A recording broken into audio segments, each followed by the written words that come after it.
వలసపల్లి గ్రామ పంచాయతీ దగ్గర నిన్న మీడియాకి మాట్లాడడం జరిగిందండి. అయ్యి నాకు పూర్తిగా ఇన్ఫర్మేషన్ తెలియక నేను తప్పుడు ఆరోపణలు చేశానండి. నేను ఎండీఓ ఆఫీస్ గారి దగ్గరికెళ్ళి అన్నీ కనుక్కున్నాను. మా షెడ్యూల్ మమ్మల్ని కట్టుకోమన్నారండి. దానికేమన్నా సంబంధించి అమౌంట్ పడతాయి మా అకౌంట్‌లో పడతాయన్నారండి. ఈ విషయంలో సీన్ గారు గాని, గోవింద్ గారు గాని ఎటువంటి సంబంధం లేదండి. ఇది నేను చేసిన ఆరోపణల వల్ల ఎవరైనా బాధపడి ఉంటే ఆ మాటలు నేను వెనక్కి తీసుకుంటున్నానండి. వెనక్కి తీసుకుంటున్నానండి. ఇది తెలియక జరిగిన పొరపాటు. మాకు పూర్తి ఇన్ఫర్మేషన్ లేక నేను మాట్లాడవలసొచ్చిందండి నిన్న. ఎండీఓ ఆఫీస్ గారి దగ్గరికెళ్తే క్లియర్‌గా మాకు వాళ్ళు వివరించి చెప్పారండి. మీరు షెడ్యూల్ కట్టుకుంటే మీకే పడతాయి అమౌంట్ అని చెప్పారండి. మేము పునాది వరకే కట్టుకున్నాం. అమౌంట్ బిల్ పడతదన్నారండి. తర్వాత మేము ఇంకా పై స్టెప్‌కి కట్టుకోవడం జరుగుతదండి.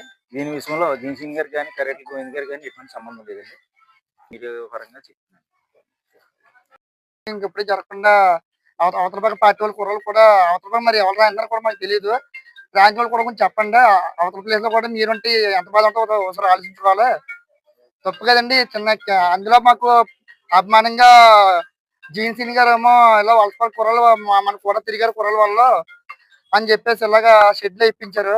గోవిందరాజు గారు కూడా ఆయన కూడా ఏంటంటే ఇన్ని షెడ్‌లు మేము కట్టుకుంటూ వస్తున్నాం కదండీ!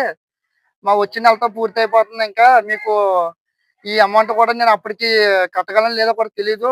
టైం అయిపోయిందంటే మళ్ళీ ఆ స్కీమ్ ఆగిపోద్ది. మీరు కట్టుకోండి చెప్పేసి ఆయన ఆల్రెడీ మాకు వివరంగా చెప్పారండి. ఆయన కలిసాము. పాపం ఇదైతే మట్టుకి వాళ్ళిద్దరికైతే ఎటువంటి సంబంధం లేదండి. థాంక్స్ అండి మీడియా వాళ్ళకి.